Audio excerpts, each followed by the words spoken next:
It began as a single point of light moving silently across the dark. Astronomers thought it was just another comet, a harmless traveler from the deep, but then something impossible emerged from the data. This object known as 3I Atlas wasn't alone. Behind it followed not one, not 100, but 10,000 smaller companions. Each one traced the same impossible path through space like a swarm of glittering embers following a hidden signal. At first they thought it was debris, fragments torn apart by gravity or heat. But when the James Webb Space Telescope focused on the formation, it revealed something that shook scientists to their core. The swarm wasn't chaotic. It was organized, perfectly synchronized, moving as if guided by purpose. Some called it the first interstellar convoy ever detected. Others whispered something darker, that it might not be natural at all. Whatever it is, the universe just sent us a message written in motion, and it's more terrifying than we could ever imagine. NASA's Atlas Survey telescope detected a fast-moving object slicing through the night sky. At first it was cataloged as a near-Earth asteroid, but the data didn't fit. Its orbit wasn't elliptical like everything bound to the sun. It was hyperbolic. That single number, an eccentricity greater than 1, meant only one thing. It wasn't from here. It was an interstellar visitor, the third ever confirmed after Oumuamua and Borisov. But even that discovery was only the beginning. When the MMT Observatory in Arizona zoomed in, it captured something unprecedented. The comet wasn't alone. A halo of thousands of objects trailed behind it, forming a structure over 120,000 km long. The fragments moved almost in unison, their relative velocity so low, less than 1 ms, that it defied every model of cometary breakup. A violent explosion should have scattered them. Instead, they drifted together as if remembering where they came from. For the first time, astronomers realized they were looking not at a shattered body, but at a coordinated system, and that changed everything. When the James Webb Space Telescope turned its golden mirrors toward 3I Atlas, it expected chaos, dust, ice, and debris drifting randomly in sunlight.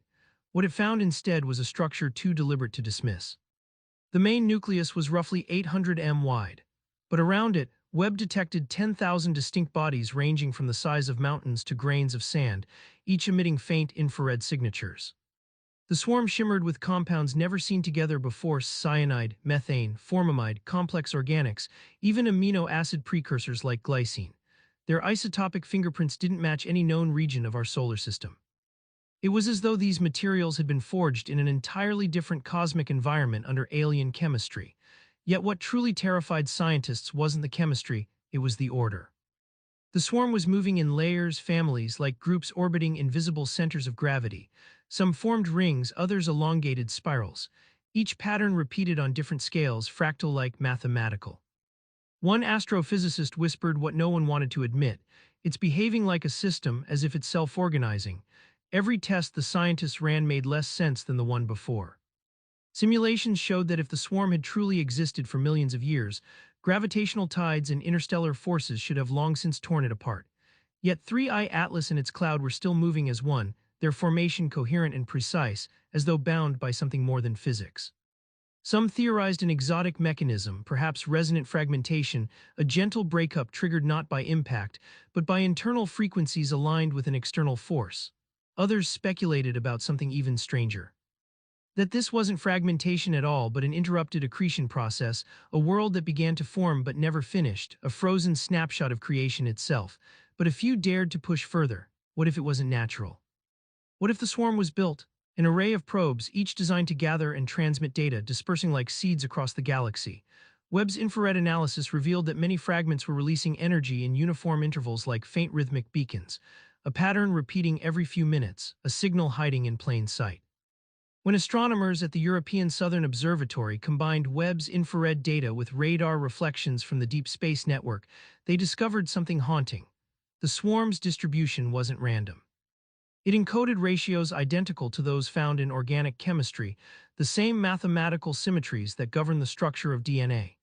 Even the distances between clusters of fragments mirrored the spacing between nucleotides in genetic material. To most, it was a coincidence. But to some, it was a message, a language written not in sound or light, but in matter itself. If that's true, then 3I Atlas isn't just a comet. It's a record, a living archive from another star, scattering its contents across space like spores of information.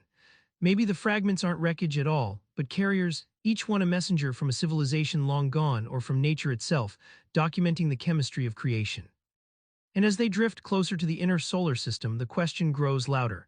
Is this the beginning of contact or the aftermath of extinction? Weeks after the first observations, the James Webb team began noticing something that no one could explain. Every few hours, the swarm emitted a faint but structured pulse of infrared radiation, so subtle it was almost indistinguishable from cosmic noise. But when those pulses were plotted over time, they formed a repeating curve, steady, deliberate, precise, the same 147 interval pattern that once defined 3I Atlas's energy output months earlier. Yet now it wasn't just coming from the main nucleus. It was resonating through the entire swarm, as if each fragment were repeating the same beat, echoing a synchronization command from an unseen conductor. Some scientists compared it to how neural networks communicate, individual nodes acting independently but united through a shared algorithm. The pulse seemed to regulate not energy but motion, subtly correcting trajectories, preventing collisions, maintaining formation. A natural phenomenon should have drifted apart long ago, but this one behaved like a machine learning to maintain coherence in chaos. And as the pattern strengthened, a terrifying realization began to emerge. Maybe we weren't watching an object adapt to its environment, but an environment adapting to it. Using triangulated data from the Hubble Space Telescope, Gemini South, and Webb, a team of astrophysicists constructed a 3D simulation of the swarm's motion.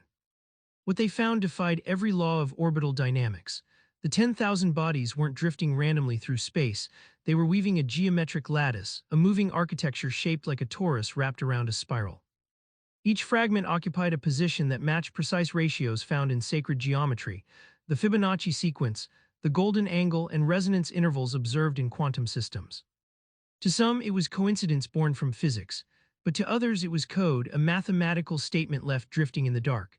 The swarm's internal structure evolved over time, folding and unfolding like a vast mechanical flower, its petals shimmering with frozen dust that reflected sunlight in repeating bursts. When rendered in motion, it looked less like debris and more like a mechanical organism, adapting its symmetry in response to solar radiation. The deeper Webb looked, the clearer it became.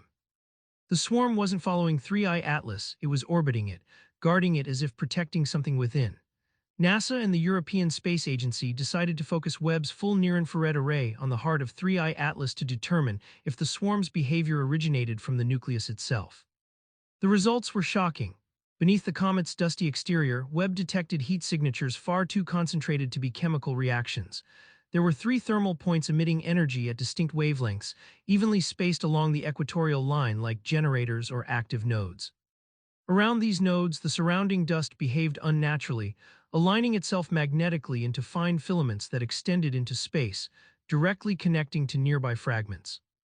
The swarm was literally tethered to the nucleus through invisible magnetic bridges, forming a living circuit hundreds of thousands of kilometers wide. Some engineers compared the configuration to a distributed power grid, while others insisted it resembled a neural structure, each node acting as a firing synapse, sending information outward through dust and radiation. Whatever powered those hotspots wasn't random outgassing, it was controlled release. 3I Atlas